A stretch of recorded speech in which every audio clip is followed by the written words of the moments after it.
Preposition, preposition. Oh no! Socks! It was recording. You did that on purpose. Did you press record and not tell me? The one time you do what I ask you. Oh, Socks. Well, what can I say? I love prepositions. Okay, I'll have to get back to that in a little bit. That is just a jam. Again, I'm not sure why it's not on the radio yet, but maybe it will be. Maybe by the end of the month, I think they'll have the preposition jingle up. So listen for that. All right, speaking of listening, let's go to chapter 15, This Way to Infinity. Into the cavern rushed 8 of the strongest miners, carrying an immense cauldron which bubbled and sizzled and sent great clouds of savory steam spiraling slowly to the ceiling. A sweet yet pungent aroma hung in the air and drifted easily from one anxious nose to the other, stopping only long enough to make several mouths water and a few stomachs growl. Milo, Tok, and the humbug watched eagerly as the rest of the workers put down their tools and gathered around the big pot to help themselves. "Perhaps you'd care for something to eat," said the math magician, offering each of them a heaping bowlful. "Yes, sir," said Milo, who was beside himself with hunger. "Thank you," added Tok. The humbug made no reply, for he was already too busy eating, and in a moment the 3 of them had finished absolutely everything they'd been given. "Please, have another portion," said the math magician, filling their bowls up once more, and as quickly as they'd finished the first one, the second one emptied too. "Don't stop now," he insisted, serving them again, and again, and again, and again, and again. "How very strange," thought Milo as he finished his 7th helping. "Each one I eat makes me a little hungrier than the one before." "Do have some more," suggested the math magician, and they continued to eat just as fast as he filled the plates. After Milo had eaten 9 portions, Tok 11, and the humbug, without once stopping to look up, 23, the math magician blew his whistle for a second time, and immediately the pot was removed and the miners returned to work. "Ugh!" gasped the bug, suddenly realizing that he was 23 times hungrier than when he started. "I think I'm starving."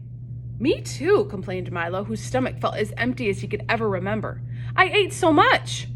"Yes, it was delicious, wasn't it?" agreed the pleased dodecahedron, wiping the gravy from several of his mouths. "It's the specialty of the kingdom. Subtraction stew." "I have more of an appetite than when I began," said Tok, leaning weakly against one of the larger rocks. "Certainly," replied the math magician. "What did you expect? The more you eat, the hungrier you get. Everybody knows that." "They do?" said Milo doubtfully. "Then how do you ever get enough?" "Enough," he said impatiently. "Here in Digitopolis, we have meals when we're full and eat until we're hungry. That way, when you don't have anything at all, you have more than enough. It's a very economical system. You must have been quite stuffed to have eaten so much." "It's completely logical," explained the dodecahedron. "The more you want, the less you get. And the less you get, the more you have. Simple arithmetic, that's all." Does that make any sense? No. "Suppose you had something and added something to it. What would that make?" "More," said Milo quickly. "Quite correct," he nodded. "Now, suppose you had something and added nothing to it. What would you have?"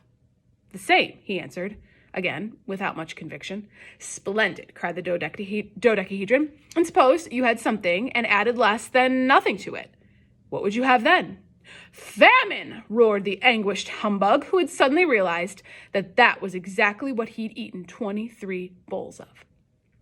"It's not as bad as all that," said the dodecahedron from his most sympathetic face. "In a few hours, you'll be nice and full again, just in time for dinner."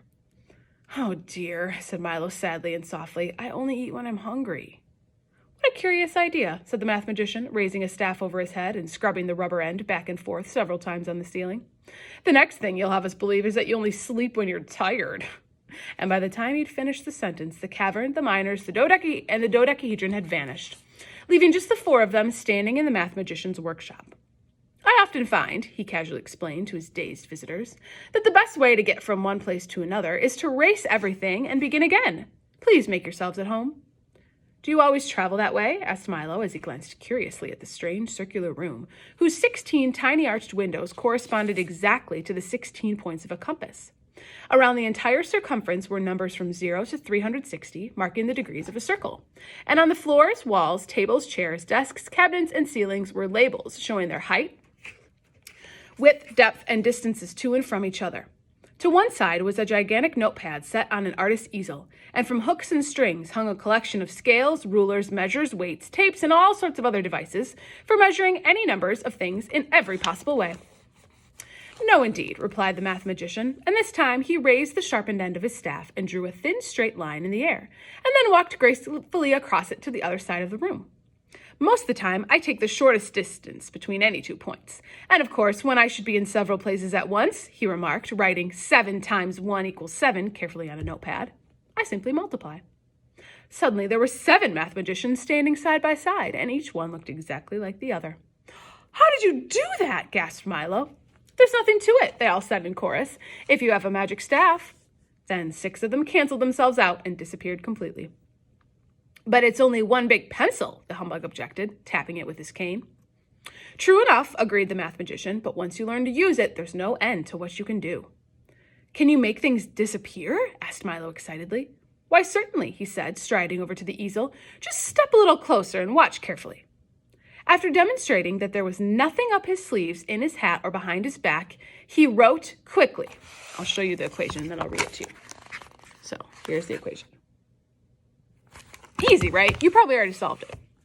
4 plus 9 minus 2 times 16 plus 1 divided by 3 times 6 minus 67 plus 8 times 2 minus 3 plus 26 minus 1 divided by 34 plus 3 divided by 7 plus 2 minus 5 equals...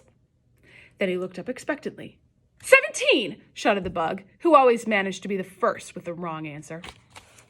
It all comes to 0, corrected Milo. Precisely, said the math magician, making a theatrical bow, and the entire line of numbers vanished before their eyes. Now, is there anything else you'd like to see? Yes, please, said Milo. Can you show me the biggest number there is? I'd be delighted, he replied, and he opened one of the closet doors. We keep it right here. It took 4 miners just to dig it out. Inside was the biggest 3 Milo had ever seen. It was fully twice as high as the math magician. No, that's not what I mean, objected Milo. Can you show me the longest number there is? Sure, said the math magician, opening another door. Here it is. It took 3 carts to carry it. Inside the closet was the longest 8 imaginable. It was just as wide as the 3 was high. No, that's not what I mean either, he said, looking helplessly at Tock. I think I know what you would like to see, said the dog, scratching himself just under 4:30. I think you'd like to see the number of the greatest possible magnitude. Well, why didn't you say so, said the math magician, who was busily measuring the edge of a raindrop. What's the greatest number you can think of?